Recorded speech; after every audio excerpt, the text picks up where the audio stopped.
ఆయన దిగి రావాలని ఆశాపు భక్తునితో ఏకీభవించి మనం కూడా ప్రార్థన చేద్దాం.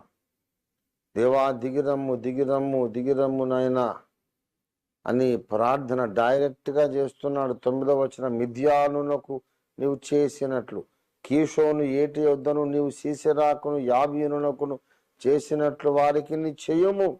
వారు ఏందోరులో నశించిరి, భూమికి పెంట అయిరి.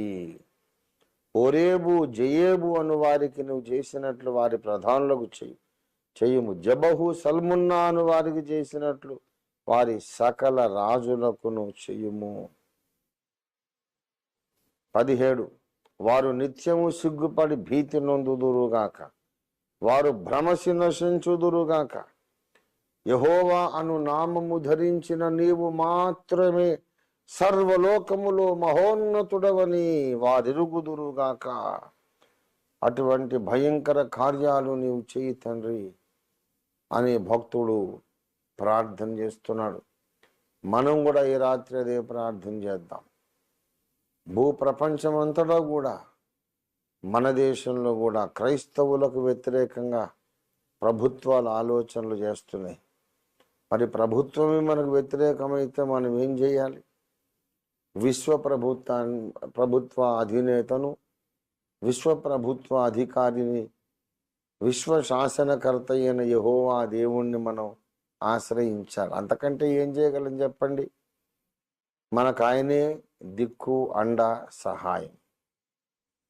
కనుక దేవా నీవు దిగివచ్చి నీ శత్రువుల మీద నీ ఆగ్రహం చూపు తండ్రి. మనుషులకైతే రక్షణ పొందే అవకాశం ఉంది, ఆ పడిపోయిన దేవదూతలకు రక్షణ పొందే అవకాశం లేదు.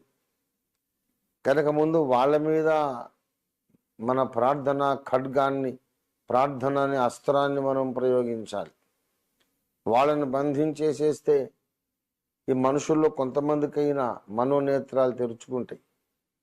సాతాను కట్టిన గంతలు, మనోనేత్రాల గంతలు ఊడి పడిపోతాయి.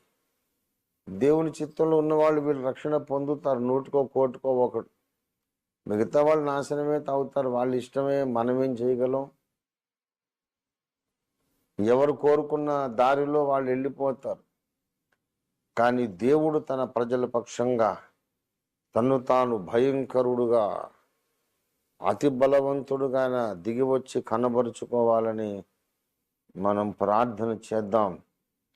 భూమికి పెంటగా వారిని మార్చేసేయండి ప్రభువా. 13, నా దేవా సుడి